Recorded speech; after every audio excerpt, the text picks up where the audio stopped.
My name is Ryan Carter. I'm 34 and a lieutenant in the armed forces, in charge of communications at an isolated base in the Silver Ridge mountain range. I always thought my place was there, amidst orders, codes, and secrecy, an environment where discipline set the pace, and keeping emotions in check was a matter of survival. Military service always served as a refuge for me, a box where I could hide what I felt. After a long, complicated relationship, I decided there was no room for distractions, for vulnerabilities that could weaken me.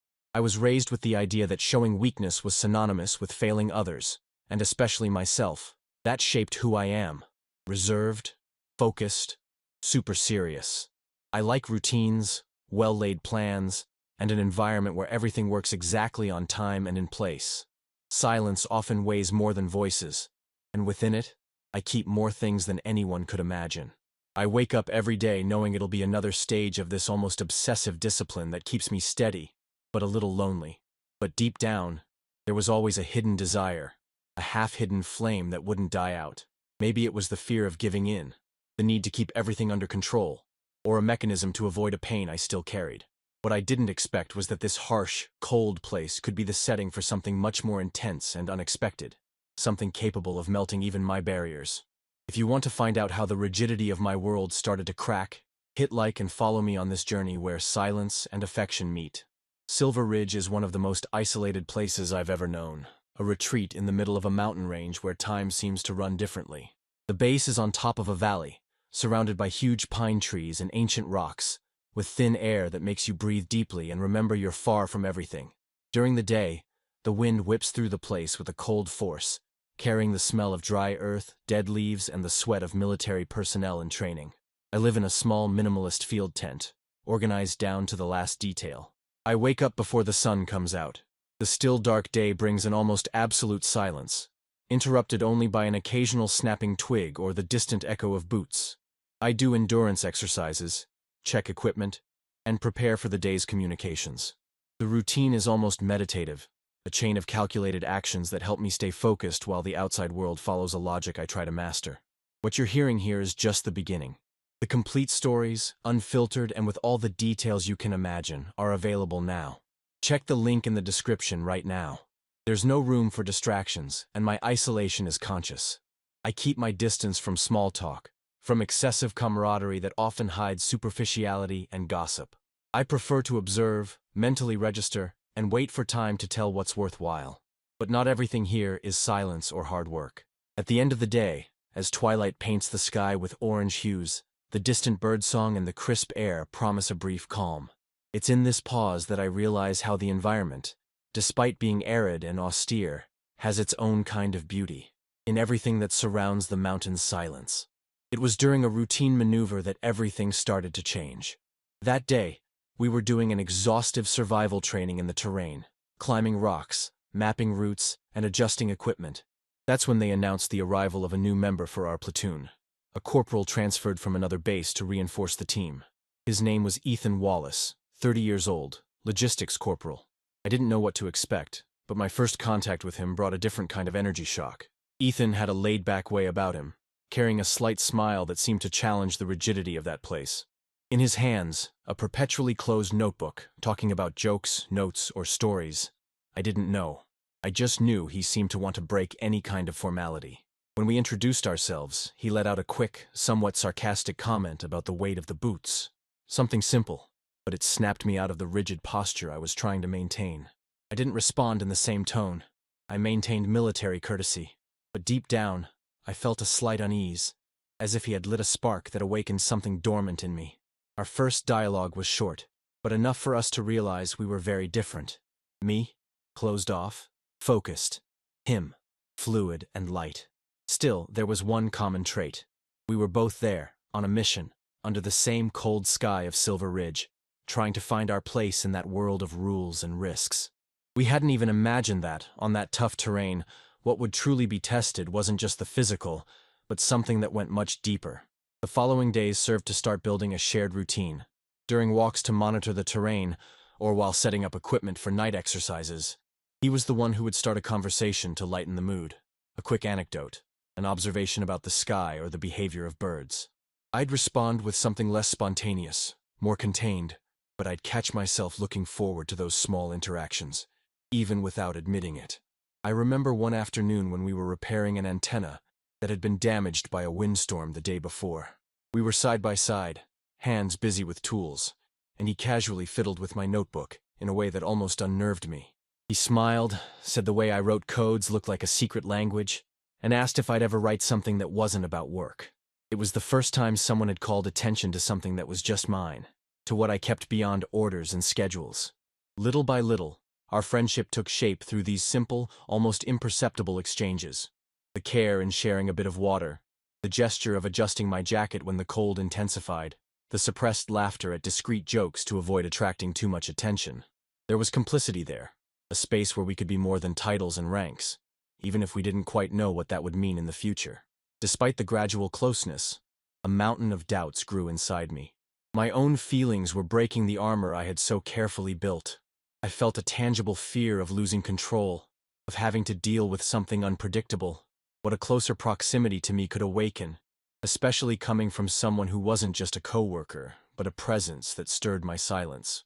On the other hand, noticing Ethan's sensitivity, I also imagined his internal battles. Military life isn't easy even for him, with his apparent lightness hiding a fear of getting hurt again. A kind of loneliness disguised as a constant smile. The play of forces between what we wanted to say and what we kept locked away created a tension that didn't need words, an invisible conflict that only I felt so intensely. Moreover, the terrain offered no respite.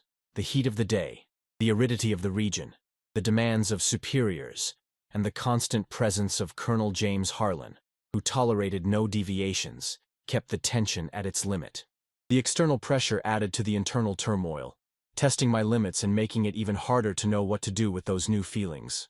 We had just set up camp after a journey that seemed to pile more and more exhaustion onto our bodies. The sun had already set outside, giving way to the deep silence of the night high up in the mountain range. The small tent felt like a universe apart, stuffy, protected, with the artificial warmth of the stove stubbornly competing against the biting cold seeping through the cracks. I remember us leaning on opposite sides, in a silence that felt heavier than unspoken words. Not for lack of willingness, but because something bigger hung in the air, an invisible tension that didn't need to be spoken to be felt. It was Ethan who broke the silence. His voice was low, almost a whisper, as if he feared the wind might carry away more than our confessions. He talked about the weight he carried in that place, the fear he had of trying to be more than what the military expected of him. I was surprised to hear my own soul in the lines of what he was saying. In that instant, I realized how little I still knew about him, and perhaps about myself. The space between us shrunk without me realizing it. First, it was an almost accidental touch, his fingers brushing against mine over the thin blanket covering us. The cold of the night contrasted with the unexpected warmth of that closeness.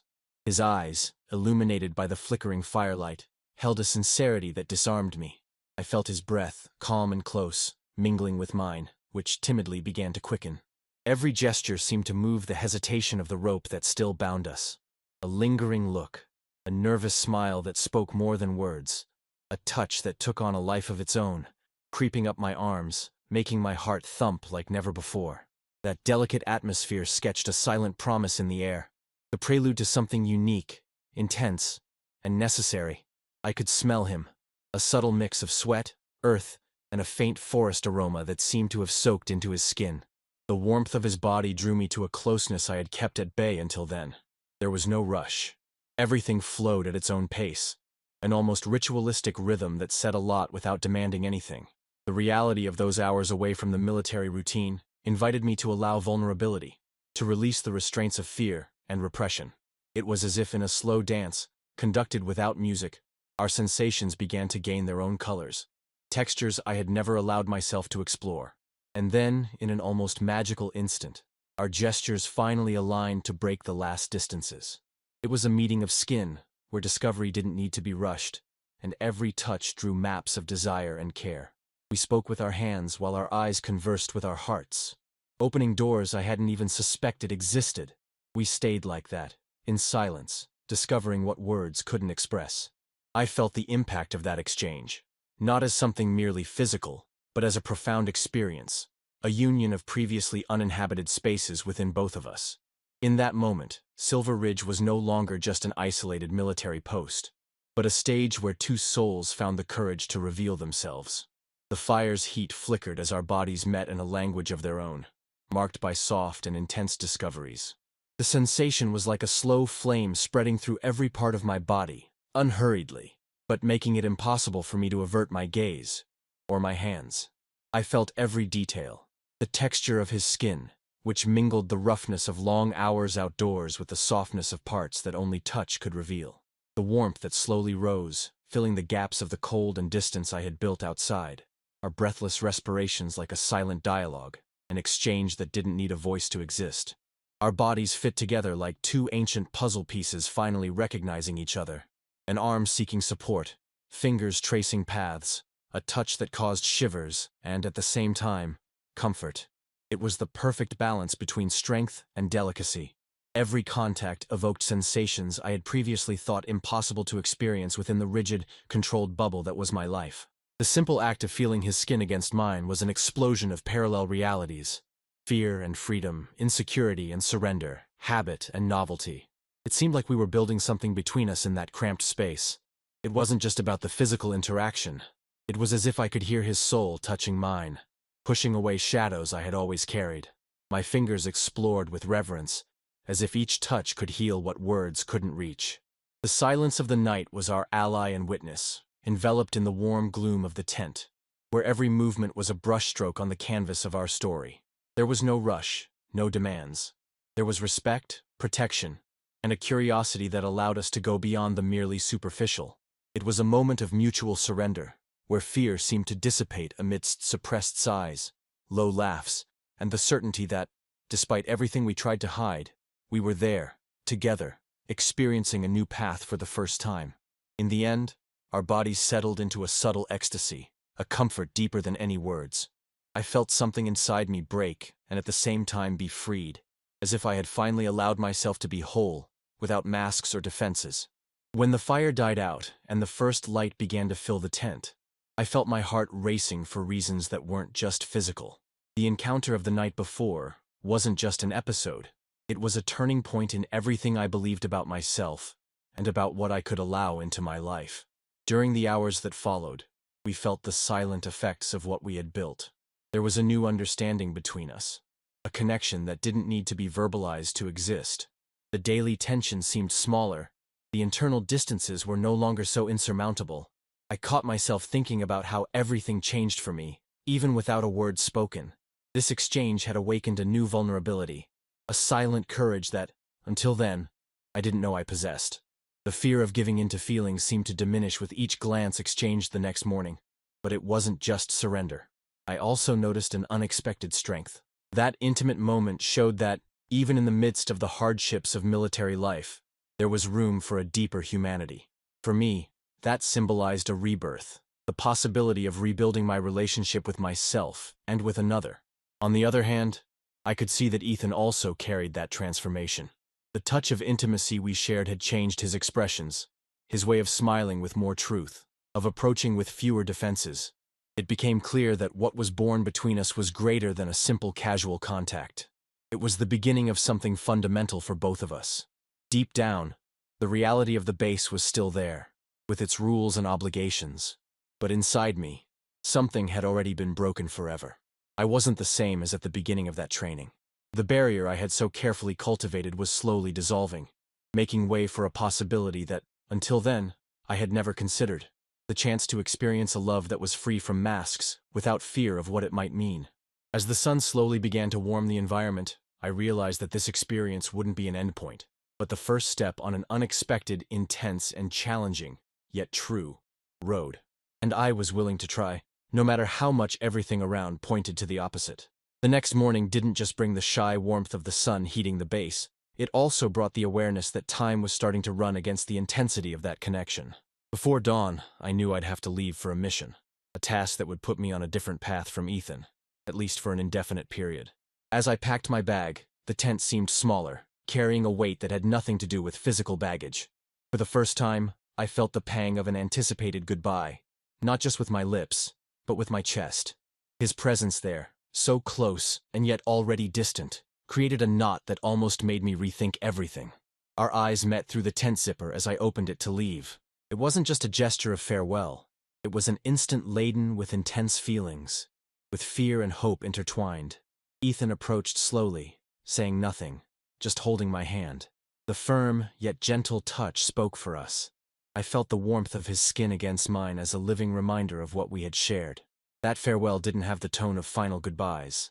It was an uncertain pause, a beat where possibilities multiplied. We promised to keep in touch, exchange messages, and keep that flame alive, even if duty physically separated us. However, I felt in my gut that it was more than an empty promise. It was a silent pact that what had begun wouldn't be lost, that it would withstand the difficulties, the distances, the rules, and the glances that wouldn't understand. I felt sorry for the rigidity of that scenario, a structure where humanity sometimes succumbed. Corporal Ethan, with his spontaneous and light-hearted way, became an unexpected anchor for me. His mix of lightness and seriousness almost unnerved me, but at the same time, it was what I needed to face the internal ghosts I carried. In that moment, as we walked away to separate our paths, I saw a mix of sadness and hope in his eyes, and understood that he too was facing the same conflict. Leaving left a bittersweet feeling, as if I was abandoning a part that still needed caring for, but knowing that part would experience another stage, another transformation, while I fulfilled my duty. The uncertainty scared me, but the strength of what we shared was greater than the fear. I left carrying a hope that seemed somewhat fragile given the reality, but which, at the same time, proved resilient, an axis that sustained my courage in that moment.